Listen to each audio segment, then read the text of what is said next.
Alam nyo, ang tungkulin hindi po pinagtitiisan yan. Yan ay ikinaliligaya, ini-enjoy. Sapagkat ang sabi doon sa awit, maglingkod kayo na may kasayahan sa Panginoon, ang sabi ng Biblia. So, ang paglilingkod kasama ng kasayahan. Ang paglilingkod na may saya. Lalo na ang mga opisyalis at mga manggagawa na namiminuno sa iglesia.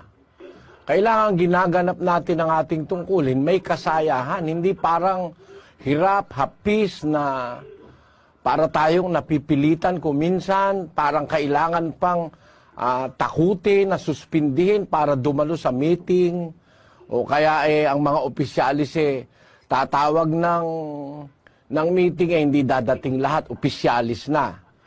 Alam nyo yun, maling pananaw yun. Hindi pananaw ng Kristiyano at ng isang lingkod ng Diyos na para siyang nahahapis ng kanyang tungkulin. Ang tungkulin po ang nagpapahalaga sa buhay. Hindi natatapos doon. Ang tungkulin din ay nagdudugtong sa buhay. Tandaan nyo mga kapatid, gusto nyong mabuhay ng maayos, makabuluhan, at may kasamang Diyos, yung tungkulin ng laging pinaka-number 1 na consideration. Yan ang ating ikaliligtas, yung ating tungkulin. Abi, dapat nating gawing may katuwaan yan. Hindi parang, meron ba namang, nakakita ba kayo ng isang kumandidato ng pagka-presidente na nung manalo nalungkot, nahapis? Utang na loob nyo at nagkatungkuling kayo sapagkat magkaka-chance kayong maligtas. Sana naintindihan nyo mga kapatid. Isang benepisyo yung magkaroon ng tungkulin. Isang napakalaking pagkakataon na makinabang sa buhay na ito at sa darating ang may tungkulin. Maaaring dahil sa tungkulin mo, nakikita ng Diyos, diboto ka sa tungkulin mo, masipag ka. Maaaring pagbawalan niya yung karamdaman dahil nakikita niyang masipag ka, maaktibo ka sa iyong tungkulin. Maaring pagbawalan niya yung mga masasamang tao na galawin ka dahil meron kang ginagampanan tungkulin.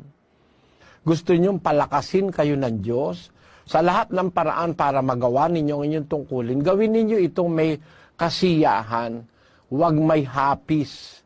Gawin ninyong hindi parang napipilitan. Enjoy. Enjoy your responsibility. Enjoy the performance of your responsibilities and duties as officers of the church. At makikita nyo, totoo ang Diyos sa buhay ninyo, mga kapatid. Ang masasabi ko sa inyo, mga kapatid, tandaan po ninyo, walang mag-aalis sa inyo sa inyong tungkulin. Ang tungkulin, banal na bagay, kaloob ng Diyos. Magtapat kayo. Walang mag-aalis niyan. Ang Diyos man hindi ka aalisin sa tungkulin kung nakikita ng Diyos nakapakipakinabang ka sa ikaliligtas ng kapwa-tao.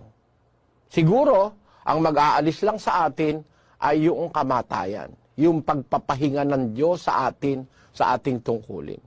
Pero hanggang pwede kang mabuhay, ay hindi kanya pababayaan.